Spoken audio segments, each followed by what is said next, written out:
A continuación, Noticiero Telesucesos. Clasificación A. Apto para todo público. Un noticiero pensado para usted porque se lo merece. Nos acercamos a la realidad desde diferentes perspectivas. Noticiero Telesucesos. Primera parte del Noticiero Telesucesos, con las noticias más importantes del día.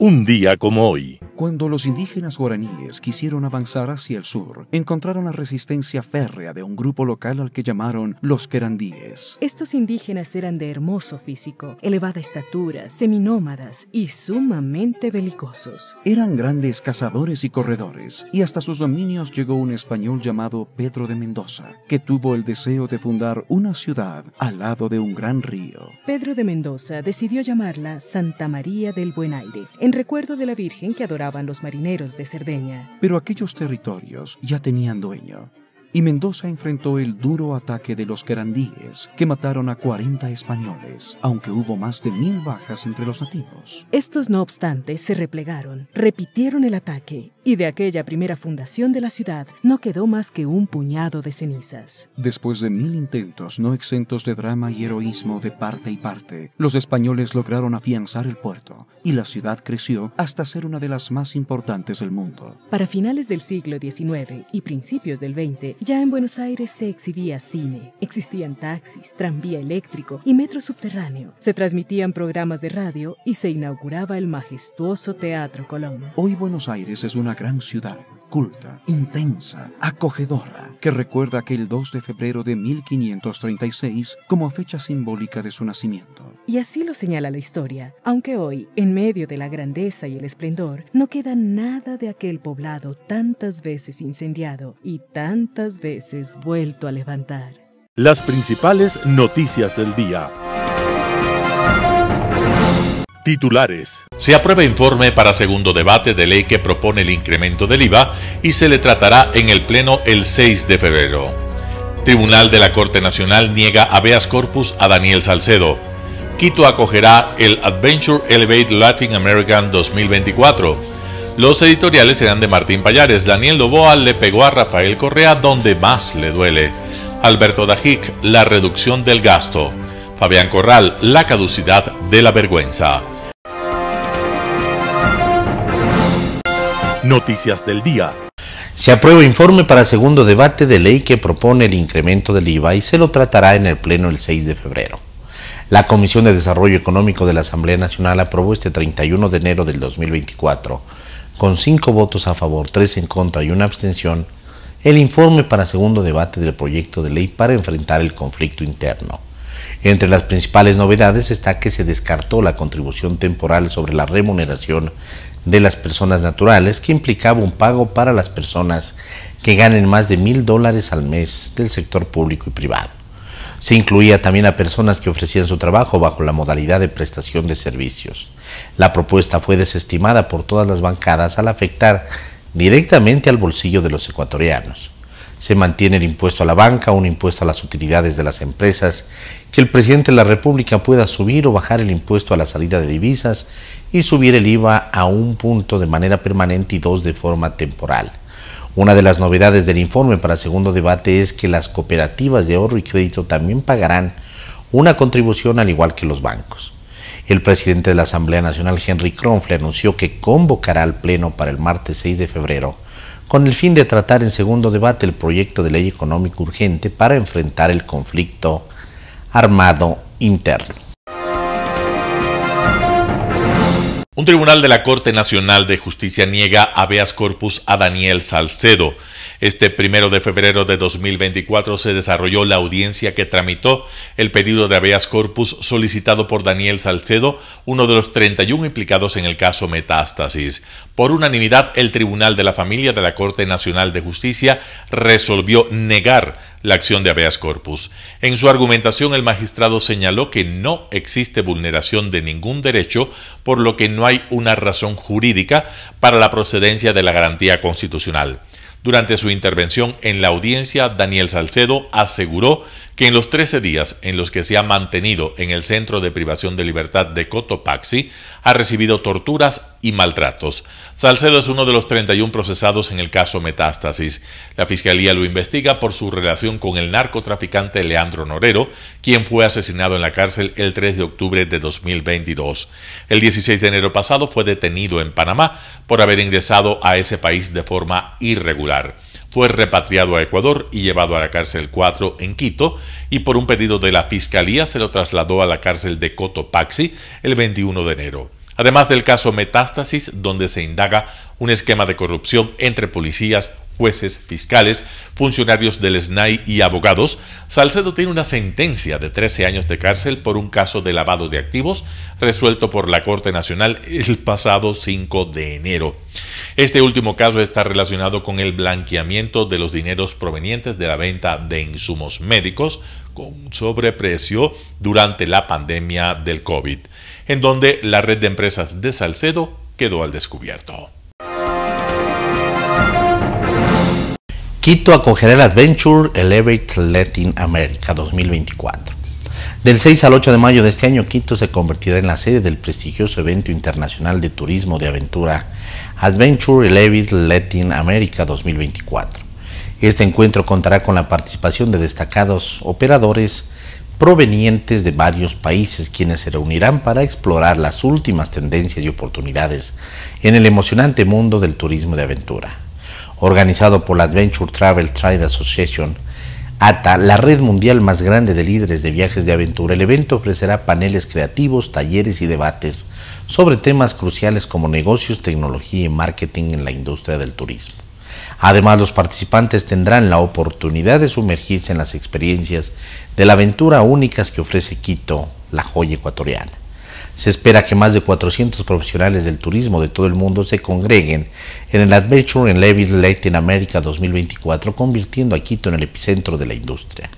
Los asistentes tendrán la oportunidad de descubrir las maravillas de la ciudad como un destino de aventura, destacando sus hermosos paisajes, atractivos turísticos, diversidad cultural y experiencias únicas que la ciudad tiene para ofrecer. Para Quito, este evento representa una oportunidad de ser reconocida a nivel internacional gracias a la visibilidad que le otorga la ATA y la posibilidad de atraer a nuevos visitantes ávidos de emociones y experiencias auténticas. La ciudad se presenta como un destino vibrante y emocionante para los amantes de la aventura, consolidando su posición en el mapa mundial del turismo de aventura. Con Adventure Elevate Latin America 2024, Quito se prepara para recibir a líderes y profesionales del turismo de aventura, consolidando su posición como un destino emocionante y vibrante que captura la imaginación de los viajeros de todo el mundo. Entrevista del día. En Radio Sucesos estuvo Rudy Hidalgo, directora ejecutiva de Participación Ciudadana, para hablar sobre la solicitud a la Asamblea Nacional demandando responsabilidad frente a la situación del país. Escuchemos lo que dijo. Respecto a la inicial propuesta que causó tanto revuelo el día de ayer y que obviamente, claro, inmediatamente provocó una reacción, desde mi punto de vista lógico, ante una propuesta que iba a ser mal recibida, y de hecho lo fue desde el inicio, y que pretendía gravar un impuesto a aquellas personas que ganen más de $1,000, en un momento en donde la economía del Ecuador está bastante golpeada. No se llega todavía a generar una reactivación en pleno, pero sobre todo acordémonos que el fisco del Estado está realmente quebrado, prácticamente así lo dicen los analistas, con esa palabra califican a la situación del Estado, y en una situación donde inclusive se están atrasando los pagos de los funcionarios públicos. Entonces, pretender gravar adicionalmente una situación al salario, digamos, básico, al salario de todos los meses, era un poco insostenible desde el punto de vista social. Eso iba a provocar, obviamente, una serie de reacciones que las provocó, y bueno, ahora se ha reculado de alguna manera, digo yo, pero se ha vuelto, como usted bien menciona, la vista y los ojos a la posibilidad de que quizá la mejor manera en este momento de ayudar al Estado es gravando con el 15% del IVA a los bienes, digamos, ¿no es cierto?, consumo. Y alrededor de esa idea, querido Efectivamente Edgar, es la mejor manera, es la y yo mejor no sé, alternativa. y yo creo que a ninguno de nosotros nos gusta pagar impuestos, ¿verdad? Porque los impuestos son complejos, sobre todo cuando se los aborda en medio de un grupo familiar. Los grupos familiares usualmente lo que hacemos es planificar nuestros gastos en relación a lo que tenemos. Y claro, generalmente una subida de impuestos golpea, pero significa un esfuerzo que hace y que le va a tocar hacer individual y colectivamente, hablando de las familias, a los ecuatorianos.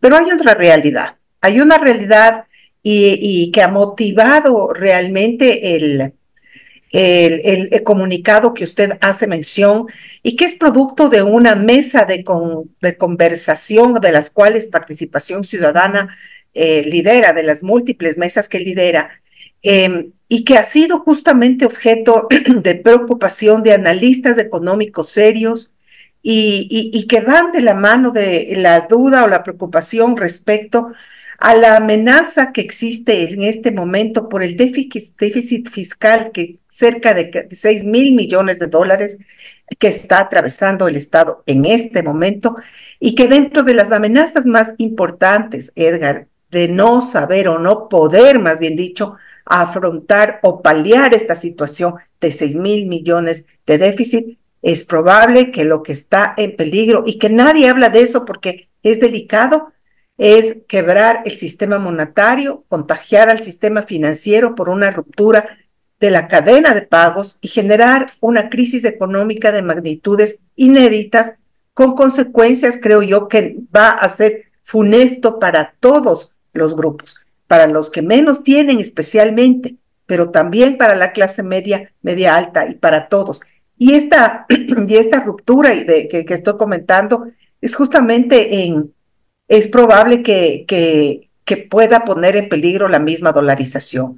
Esto es algo y un fantasma que lo hemos venido, digamos, arrastrando desde hace tiempo, se habla en varios medios de comunicación, pero desafortunadamente a criterio de los economistas y de los monetaristas es una realidad que cada vez es más corta y este momento, la realidad de esa situación terrible para el país es cada vez inminente. Entonces, ante la dificultad de esta situación y ante la necesidad del fisco de alguna manera de equilibrar esta situación, pensamos que la subida temporal hasta el 26 de 15% y luego establecerse en el 13%, si bien es cierto, es una medida que va a golpear de todas maneras a todos, le va a permitir al menos de manera inmediata unos ingresos adicionales y estructurales a la caja fiscal. Y esos ingresos estructurales pueden permitir garantizar la dolarización y contribuir a la lucha contra el crimen organizado para mejorar su seguridad, para la seguridad de los ciudadanos que está tan demandada. José Hidalgo, director general de Cordes, estuvo en Radio Sucesos, habló sobre el impacto de los subsidios en la economía ecuatoriana y la importancia de focalizarlo. Y yo diría, Milton, lo de quitar el diésel, yo no estaría de acuerdo. Lo del gas de uso doméstico es más comprensible porque el impacto social, claro, es mucho más fuerte, porque es el combustible que se usa en la mayoría de los hogares ecuatorianos para cocinar. Entonces ahí no hay mucha vuelta que darle, digamos. Sabemos que hay desperdicio en piscinas, en contrabando, en industrias que utilizan gas doméstico, pero bueno, tal vez podemos hacernos un poco de la vista gorda con eso.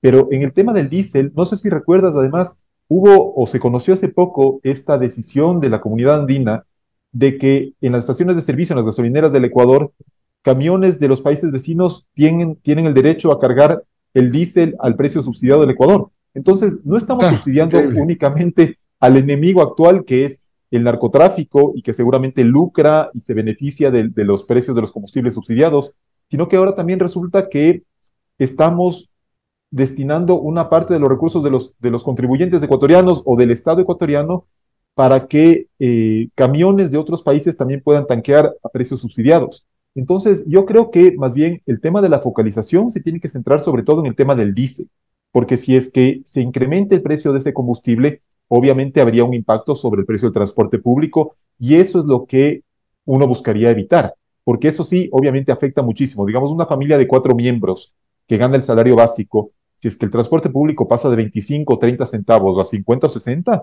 el impacto en el bolsillo es importante. Entonces, el gobierno lo que debería buscar es incluir al diésel, perdón, dentro de los combustibles cuyo subsidio se va a reducir, pero en ese caso en particular, buscar las medidas compensatorias para evitar un impacto significativo o un impacto en general sobre los hogares pobres. El tema de la gasolina es un poco más fácil, la mayoría del consumo se destina a la clase media alta media o media alta hacia arriba, que tenemos la suerte de tener un vehículo propio. Ahí habría que ver cómo tratar el tema de los taxis o de las camionetas en el sector rural, pero yo insisto en que el diésel tiene que estar dentro de los combustibles cuyos subsidios se reduzcan. ¿Cuán importante es el rubro del diésel en los subsidios? Es cerca de la mitad del total. Entonces, no estamos hablando de un combustible cuyo subsidio es poca cosa. De los 3.200, no tengo la cifra exactamente a la mano, pero más o menos la mitad debe corresponder a diésel. Entonces, si es que dejamos ese combustible de lado, insisto, además, finalmente ya nos estamos dando cuenta, bueno, ya sabíamos antes que esto beneficiaba también al narco, pero que ahora también eh, camiones de Perú y de Colombia puedan venir con el tanque semi vacío a llenar el tanque acá con recursos del Estado ecuatoriano, realmente no tiene ningún sentido. Ahora, en el 2019, cuando el presidente Moreno se atrevió a desmantelar los subsidios, el precio del diésel pasó de 1,03 a $3 y pico. Es decir, fue traumática el incremento del diésel. No, a ver, yo diría, todo hay que hacerlo. Hay lecciones que los países van aprendiendo. En el caso de la medida que tomó el presidente Moreno, yo diría, la medida pudo haber sido muy bien intencionada, pero tal vez la ejecución no fue la correcta, porque no hubo, si no me equivoco, no hubo previamente un acuerdo ya con los transportistas para decir, bueno, a ustedes les vamos a dejar el diésel en tal precio para que el precio del transporte público no aumente. Me parece que fue una medida, insisto, yo creo que bien intencionada, porque los subsidios son claramente regresivos y una mala manera de utilizar los escasos recursos públicos del Ecuador, pero la ejecución no fue buena. Además, hay que ver que igual el precio, digamos, si es que liberamos el precio de los combustibles, no es lo mismo el precio de la gasolina con un petróleo de $75, más o menos como está en la actualidad, que el precio de la gasolina con un petróleo de 100 o $120. Entonces, también hay momentos en los cuales esa liberación sería más o menos impactante en el precio final.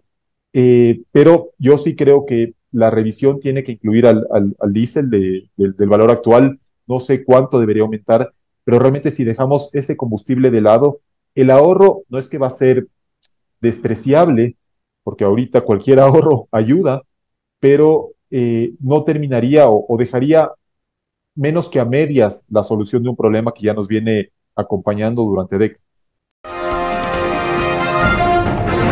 En Impacto Informativo estuvo André Benavides, abogado constitucionalista, habló sobre la contribución de los ciudadanos al conflicto interno. Veamos la nota. A ver, nuestros políticos, si algo se caracterizan, es por ser previsibles y quieren tomarnos el pelo a los ciudadanos como si hubiera gente que no se da cuenta cómo pasan las cosas. Y en política no hay casualidades. No es cuestión de que, de repente apareció la propuesta. No, esto es deliberado. Y aquí tienen que decir cuál fue el gremio que metió eso por la tranquera en el proyecto de ley. O bajo el pretexto de decir, fue un gremio, fue una asociación, fue un colegio de economistas, fue un colegio de abogados. ¿Quién metió ese texto en el proyecto de ley? Ya, porque aquí tampoco vamos a jugar a que después de un rato nos olvidamos y después no sabemos. No, aquí metieron por la tranquera. Y eso lo tiene que saber el país. Y eso fue con una finalidad, no es un tema de casualidad. Eso fue deliberado, eso fue un globo de ensayo.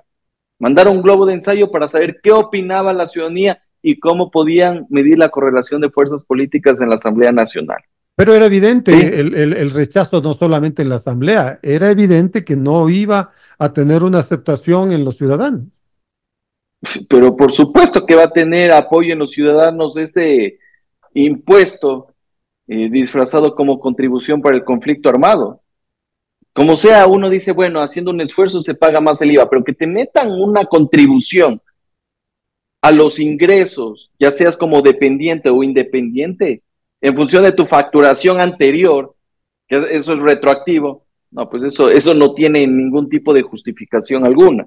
Entonces, aquí hay que, más que analizar la viabilidad o no la viabilidad, si estamos de acuerdo, no, hay que ver los escenarios políticos. Y hay que llamarles un globo de ensayo, tal cual, un globo de ensayo para medir fuerzas y ver si es que en el debate se lo mete o no se lo mete. Es un escenario que me parece que en realidad no sé ni siquiera por qué se lo hizo, porque me parece hasta una torpeza haberlo hecho, ¿ya? Pero hay que ver los otros escenarios. ¿Por qué? Porque cuando se presenta un proyecto de ley calificado como urgente en materia económica, que tiene temas tributarios, tú tienes que limitarte al tema tributario que te presentó el presidente de la República, no puedes meter cosas adicionales. Si el presidente te habla de aumentar el IVA, evidentemente tú tienes que discutir si quieres o no quieres aumentar el IVA y en qué porcentaje.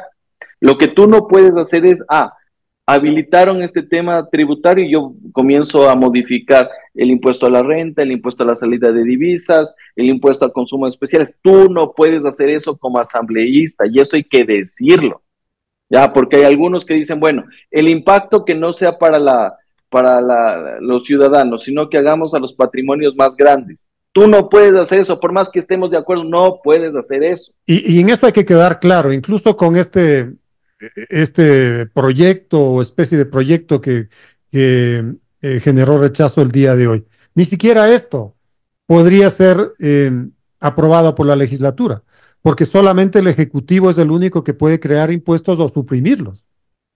Exactamente, y eso te dice el 135 de la Constitución. La facultad privativa para presentar proyectos de ley calificados como urgentes en materia económica es, o que tengan tema tributario, es el presidente de la República, punto. Aquí no hay que inventarse el agua tibia, ni tampoco hacer interpretaciones tratando de estirar como plastilina la Constitución. Y un siguiente escenario, el tercer escenario que estamos viendo, es que, ¿qué pasa si no hay votos?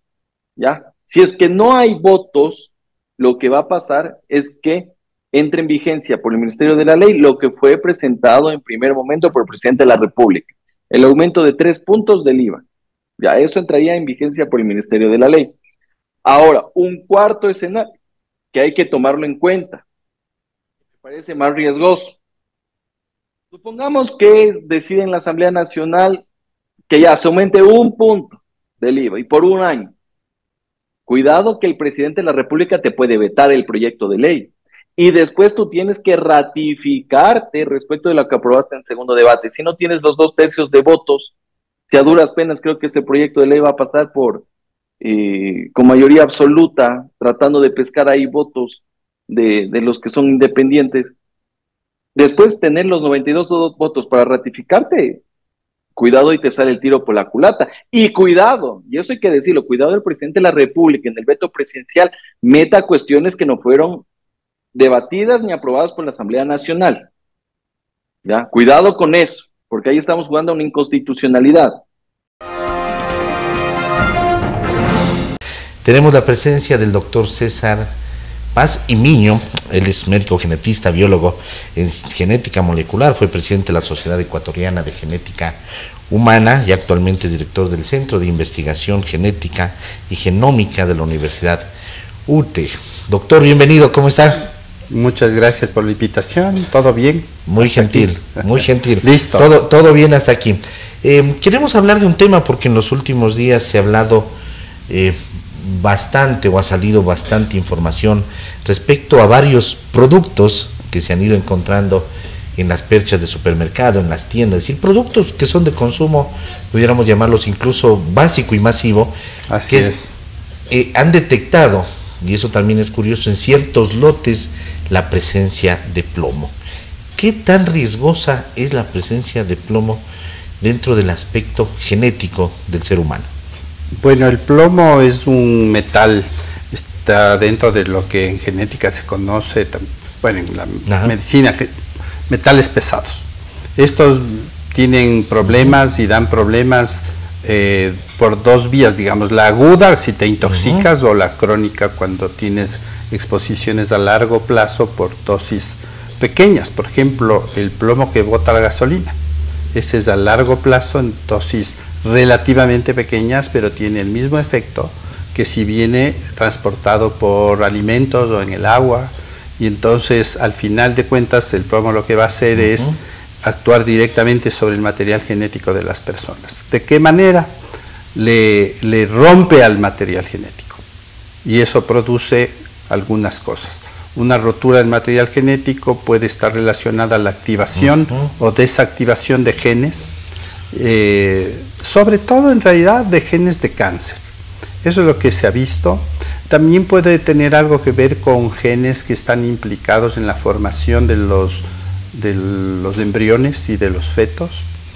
Y también se ha visto que en algunas personas puede haber enfermedades degenerativas en realidad. Cuando hablamos incluso neuronales. Cuando hablamos de embriones y fetos, eso significa que el momento que la madre estuvo expuesta al plomo, sea por cualquiera de las vías, este plomo ingresa al cuerpo y luego entra al embrión, entra a la placenta, termina entrando al feto. Hay varios mecanismos de daño, ¿no? El uno es que el plomo por sí mismo, las moléculas de plomo pueden causar daño en el material genético. Y el otro es que el plomo puede pegarse al ADN, se llama aductos.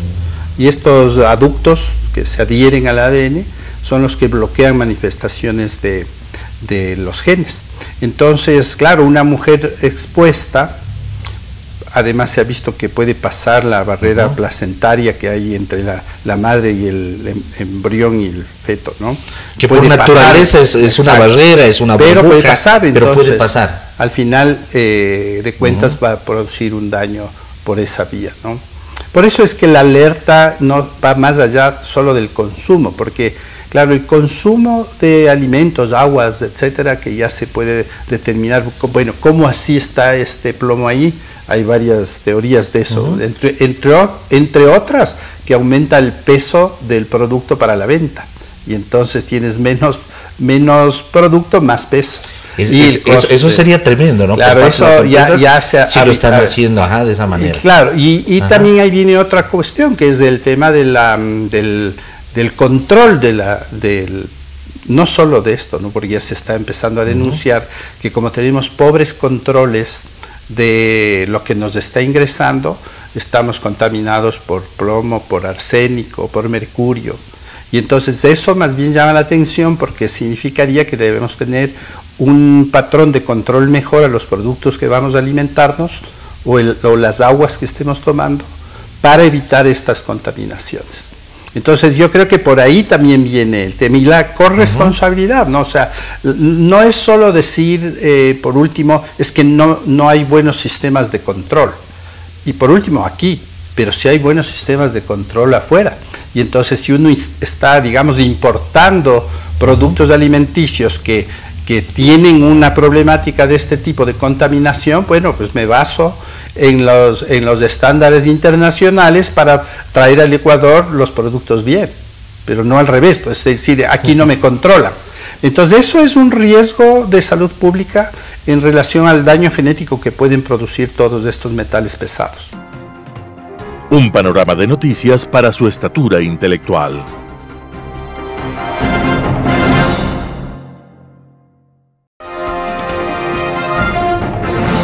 Editorial. Daniel Noboa le pegó a Rafael Correa donde más le duele. Martín Pallares, El Expreso. Daniel Noboa demostró que sus mejores momentos discursivos le pueden brotar cuando recurre al humor. Desde que se lo conoce en la vida pública, es decir, desde que fue asambleísta por Santa Elena, luego candidato y ahora presidente de la República, Noboa se ha comportado como un personaje austero en el uso de la palabra y muy poco cálido, seco e insípido, en otras palabras. Un chiste en medio de una entrevista formal o de una intervención pública era inimaginable entre sus recursos oratorios. Pero lo del 30 de enero del 2024 fue un giro inesperado. La inspiración del presidente se produjo luego de una pregunta de Lenin Artieda de Coavisa sobre un comentario negativo que sobre él había hecho el prófugo Rafael Correa. En la respuesta, Noboa no recurrió a la clásica retórica que los políticos ecuatorianos, sino que utilizó un viejo chiste que se hace en redes para ridiculizar a Correa por su pésimo inglés. En realidad, el "because he's nice, because he's handsome, is something incredible" es una frase que soltó hace ya muchos años Correa en una entrevista que le hicieron en inglés. La frase produjo tanta gracia por el pésimo acento que usó que se hizo viral y que hasta ahora se usa como chiste en redes. La forma en que contestó Noboa no era calculada ni ensayada. Brotó como algo espontáneo y por eso, en pocos minutos, inundó las redes sociales rodeada de mensajes de aprobación y simpatía. La respuesta que le dio Noboa era a una declaración de Correa donde le dijo: soy académico y nunca he dicho que usted es inteligente, y temo que tampoco lo podré decir. Quedó claro en el segundo debate. Una declaración que, a diferencia de la que usó Noboa, exudaba fatuidad y pretensión. La declaración de Noboa, recurriendo a la famosa frase en inglés de Correa, es seguramente la más feliz e inteligente declaración suya sobre el prófugo. Con esa declaración perdió importancia, incluso que en el pasado no haya sido más duro y contundente con uno de los políticos más polarizadores y antipáticos del país. Un gesto como el de haber lanzado lo de "because it's nice" fue percibido por la opinión y los usuarios en redes como un puyazo mucho más doloroso e inteligente, porque se sabe que a Correa no le gusta que se burlen de él. El otro posible motivo por el que la frase haya tenido tanto éxito es la seriedad y la frialdad con la que lo dijo.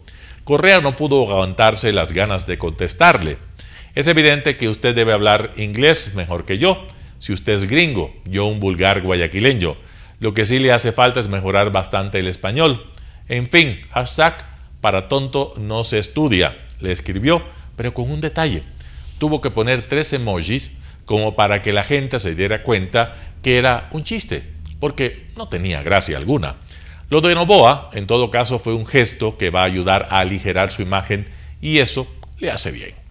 Martín Pallares, El Expreso. La reducción del gasto, artículo de Alberto Dajic publicado en Diario El Universo. Muchos analistas insisten en la reducción del gasto público, lo cual ha sido anunciada por varios ministros en los últimos años y que no ha podido terminar en una gran reducción de la planilla laboral. Los políticos y los intereses de grupos de presión han generado un esquema de privilegios muy blindados que se constituyen en una carga insoportable difícil de destruir. Así, por ejemplo, pocos se preguntan cuál es el sueldo promedio en el sector público.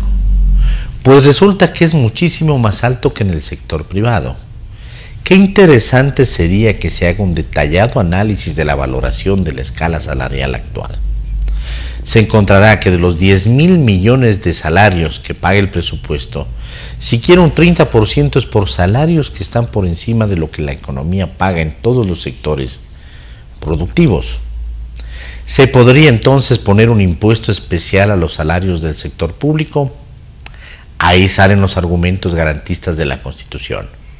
No se puede, es una discriminación. Y esto sin considerar que la ley de escalafón, la antigüedad y los ascensos hacen que automáticamente los sueldos suban en varios cientos de millones de dólares al año. ¿Y se pueden comprar renuncias? Hace 10 años una institución compró renuncias. Los renunciados presentaron su caso a la Corte Constitucional, la cual declaró inconstitucional el proceso. Los demandantes tienen que ser reintegrados. Un caso específico: una persona debe ser reintegrada a su cargo original con 4.205,72 centavos de sueldo y una indemnización por los años que no ha trabajado, que representa con los intereses alrededor de $600,000. Sí, $600,000, que están siendo fijados por un tribunal distrital. Como esa persona, la institución en cuestión tiene 25 casos y no tiene recursos ni para reparar los aires acondicionados dañados. Qué importante sería que salgan a la luz todas las sentencias judiciales de este tipo que perforan las finanzas públicas. Así como los jueces dan fácilmente libertad a los delincuentes, dan en la mayoría de casos la razón a los reclamos contra el Estado, que representan gigantescas indemnizaciones. ¿Y qué decir de sindicatos en Petroecuador, en CENEL, etcétera, que dan privilegios inadmisibles que cuestan una fortuna al Estado? todos protegidos por la ley, la Constitución y los jueces. Entonces la reducción del gasto ha sido la más dura. Reducción de la inversión pública. Siempre repito que el principal problema del Ecuador es que el Ecuador no entiende sus problemas. La facilidad con la cual se dice reduzca el gasto es directamente proporcional a la ignorancia que existe sobre todas estas perversas realidades, y los políticos que dicen reduzca el gasto han contribuido a crearlas y mantenerlas. Y lo dice quien fue vicepresidente, participó en un efectivo programa de reducción de la planilla del gobierno que se logró con una compra de renuncias financiado con un crédito externo. Es decir, creo firmemente en un Estado que no sea obeso, pero entiendo que el populismo, la irresponsabilidad y los intereses creados han blindado una burocracia casi intocable. Artículo de Alberto Dajic, publicado en Diario El Universo. La caducidad de la vergüenza. Fabián Corral, El Universo. El hecho más grave es que hoy nadie se avergüenza de nada, y no hay que olvidar que el sentido de vergüenza ha sido siempre la señal de la existencia del sentimiento moral. Así lo dice Norberto Bobbio en su libro Diálogo en torno a la República. Efectivamente, en estos tiempos, la vergüenza es un sentimiento desconocido en la vida pública y en la privada. Hoy, para estar a tono con los estilos predominantes, hay que hacer gala de cinismo y pavonearse exhibiendo triunfos, poderes y dineros que vienen de los bajofondos de la economía y de los subterráneos de la ética. Hay que restregarles en la cara a los otros los privilegios y las habilidades, y hay que hacer escarnio de los límites morales y de los frenos que imponen el honor, la ley y la solidaridad. La caducidad de la vergüenza tiene que ver con el extendido sentimiento de que la ciudadanía es un conjunto de derechos sin obligaciones correlativas y que lo caracteriza a la democracia, al mercado, al poder y a todo lo demás es la ausencia absoluta de deberes, porque si no hay deberes que cumplir, ¿de qué me puedo avergonzar? Si no hay honor al que ajustar la vida, ¿de qué me puedo sonrojar?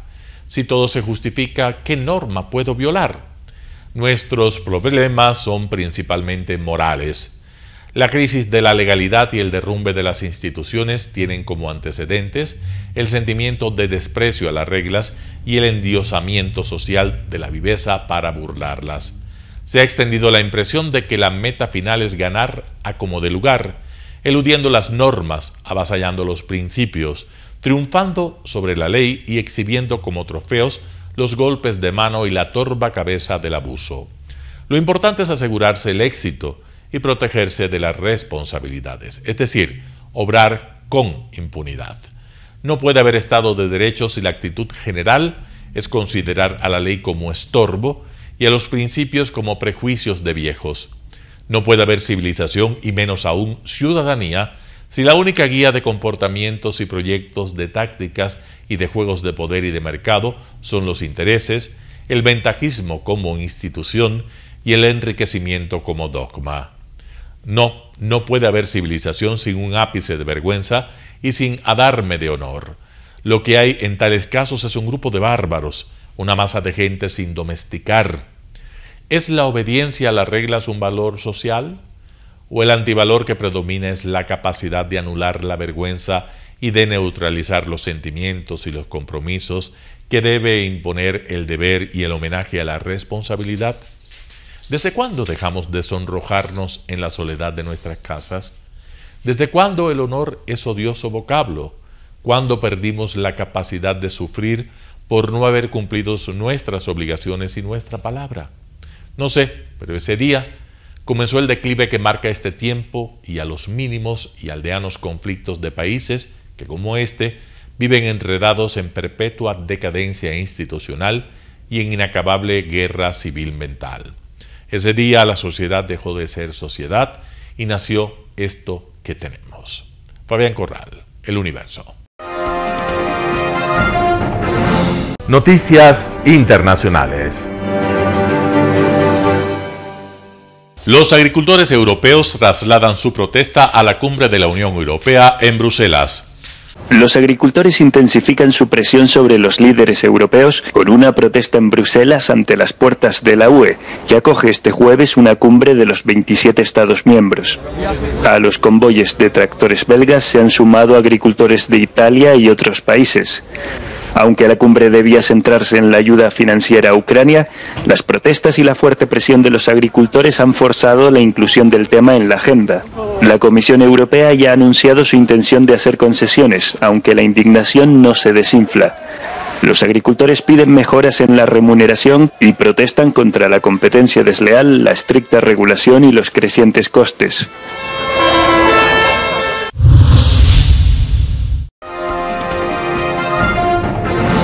Mar Galcerán, la primera diputada con síndrome de Down en España. Las palabras importan. Llevo mucho tiempo en ella, desde muy joven. Empecé en nuevas generaciones, cuando tenía 18 años. Entiendo y soy consciente de que es un cargo de mucha responsabilidad, pero lo asumo con ganas para seguir trabajando con mi partido para que se cumpla el programa, pero también cambiar la mentalidad, la visión que tiene la sociedad acerca de las personas con capacidades diferentes. Y yo creo que puedo aportar mi granito de arena desde las Cortes Valencianas. Los políticos estamos para eso, estamos para servir a los valencianos. Yo sentí la discriminación cuando era una estudiante, estudiando más concretamente en la formación profesional. Y ahí me di cuenta que me trataban de manera diferente. Yo recuerdo una etapa cuando yo estudiaba que realmente no tenía amigos, tenía compañeros, porque me veían diferente, me llaman la espalda. Ahí sí que sufrí el rechazo. La palabra minusválido quiere decir que somos menos válidos. Y somos tan válidos como cualquier persona. Y las palabras importan.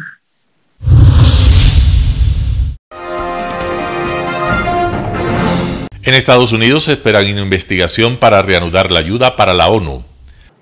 El Consejo de Seguridad en sesión sobre los palestinos escuchó al coordinador de la ONU sobre asuntos humanitarios y ayuda de emergencia, Martin Griffiths, sobre las consecuencias de la suspensión de fondos a la agencia que provee ayuda humanitaria en Gaza.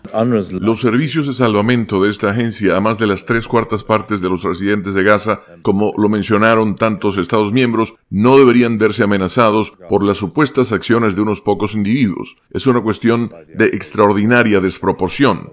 La embajadora de Estados Unidos ante la ONU dijo que esperará conocer los resultados de las investigaciones y reiteró que buscan cambios al interior de la Agencia Humanitaria de la ONU para los Palestinos, la cual está bajo escrutinio por las acusaciones de Israel de tener al menos 12 empleados implicados en los ataques de Hamás del 7 de octubre. Es vital que la ONU tome medidas rápidas y decisivas para responsabilizar a cualquiera que sea culpable de acciones atroces y fortalecer la supervisión de las operaciones de la UNRWA y comenzar a restaurar la confianza de los donantes. La decisión de los Estados Unidos de suspender temporalmente nuestra financiación para la UNRWA se tomó independientemente de otros donantes. Otros países como Noruega han anunciado que mantendrán el apoyo a la agencia de la ONU y en reunión con los principales donantes, el secretario general pidió a la comunidad internacional no renunciar a este compromiso, trabajar en equipo y avanzar para un proceso de paz significativo entre Palestina e Israel. Ángela González, Voz de América, Naciones Unidas, Nueva York.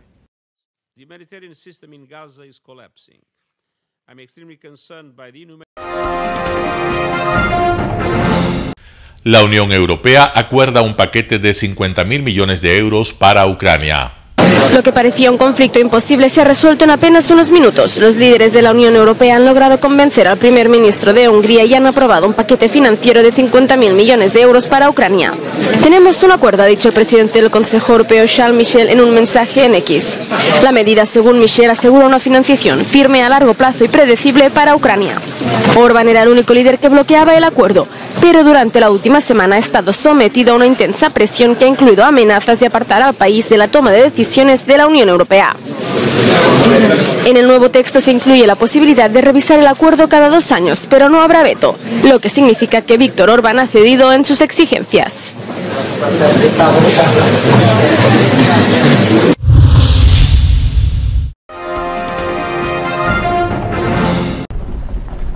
Las autoridades fronterizas de El Paso atribuyen a la implementación del Título 8 la reducción del flujo migratorio en esta área. Esta política migratoria le permite al Departamento de Seguridad Nacional de Estados Unidos procesar y deportar de manera expedita a personas que crucen la frontera de manera irregular. Bajo la ley migratoria de los Estados Unidos, cualquier persona que cruce la frontera en medio de puertos de entrada, no importa su estatus migratorio, puede ser hasta un ciudadano americano, lo está haciendo de manera ilegal. Y eso es el Título 8. Con el Título 8, los cruces fronterizos ilegales repetidos conllevan sanciones penales cada vez mayores, entre ellas el no poder solicitar un ajuste migratorio. Puede conllevar unas penalidades y unos castigos que le prohíba a las personas migrantes poder aplicar durante un periodo de 5 años. Esta medida ha permitido regresar a sus países a cientos de migrantes que cruzan por El Paso. Estamos organizando con algunas otras entidades del gobierno federal para agilizar los procesos de repatriación a estos países de origen, como lo es el caso del país de Venezuela. Las deportaciones se han incrementado con vuelos que salen diariamente desde El Paso. Actualmente se están realizando viajes aéreos con motivo de repatriación y son consecuencias significativas que también incluyen un castigo de hasta 5 años para todas estas personas quienes decidan cruzar de manera ilegal la frontera. Esta migrante salvadoreña cruzó la frontera en busca de una mejor economía para su familia. Mi país, antes había delincuencia, hoy no existe, pero la economía. Ahora no hay trabajo. Abogados de inmigración explicaron a La Voz de América que la situación económica en otros países no es un criterio para obtener asilo en Estados Unidos. Paula Díaz, Voz de América. En lo que es el sector del Paso.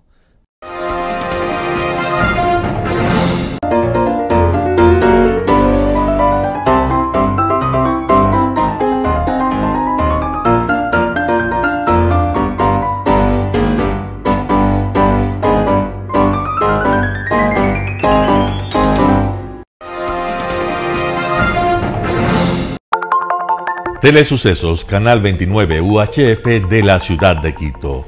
Un canal de televisión abierta, siempre inédito, para una audiencia especial.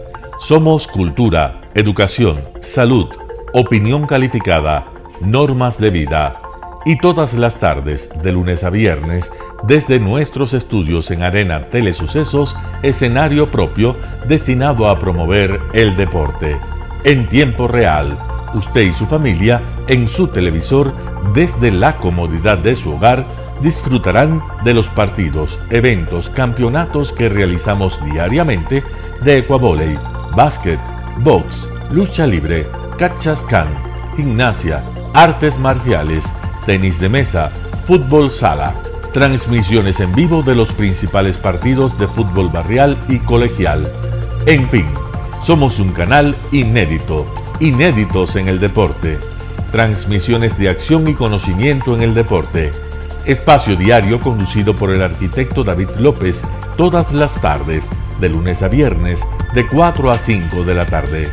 Siempre inéditos y distintos, siempre jóvenes. Personajes jóvenes de generaciones nuevas.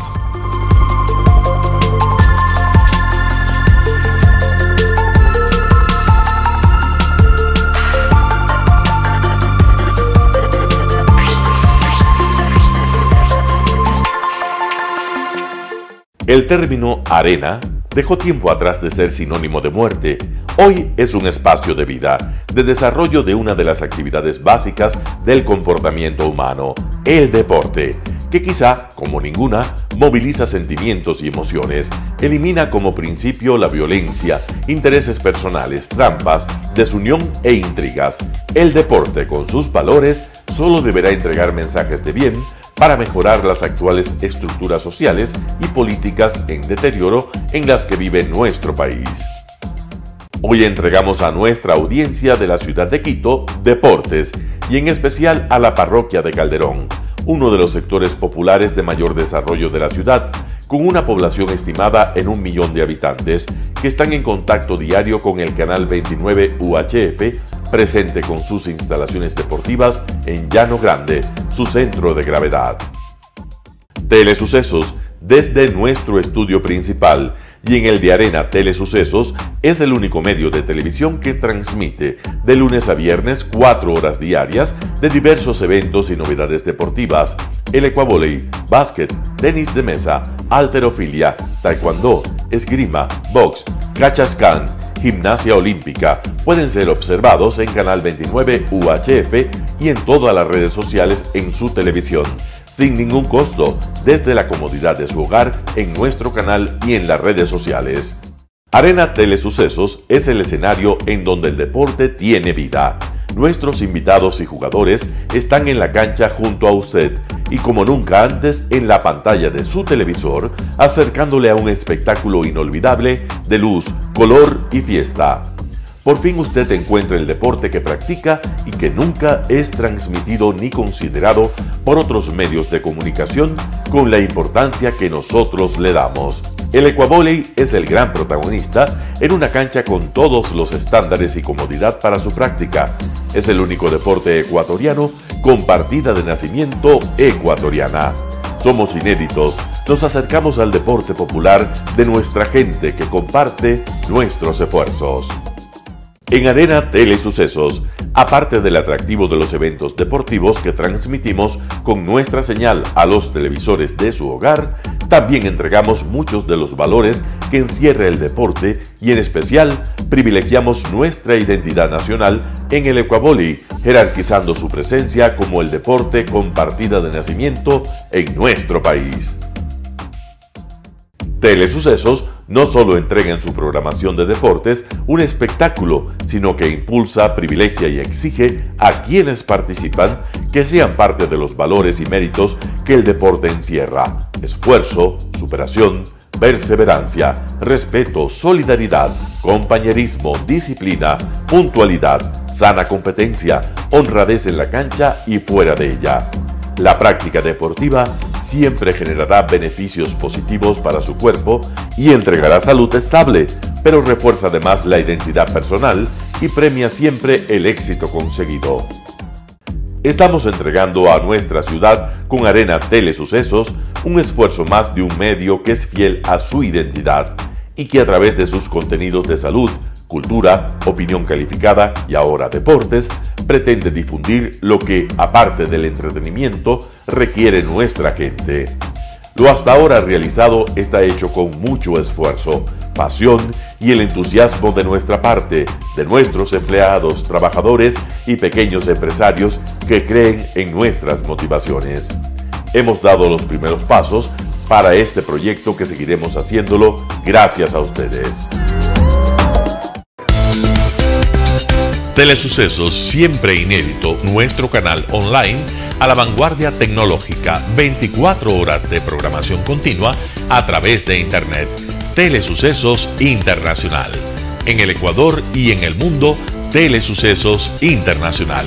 ¿Cómo nos sintoniza? Ingresando a www.telesucesos.net. Telesucesos Internacional.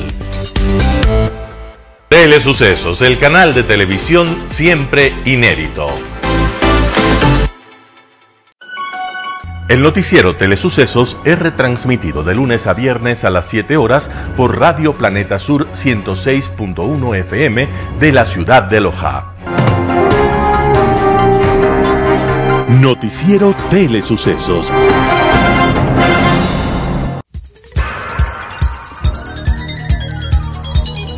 Las opiniones vertidas en este espacio por la producción y dirección del programa son de exclusiva responsabilidad de sus autores y de quienes intervienen en ellos.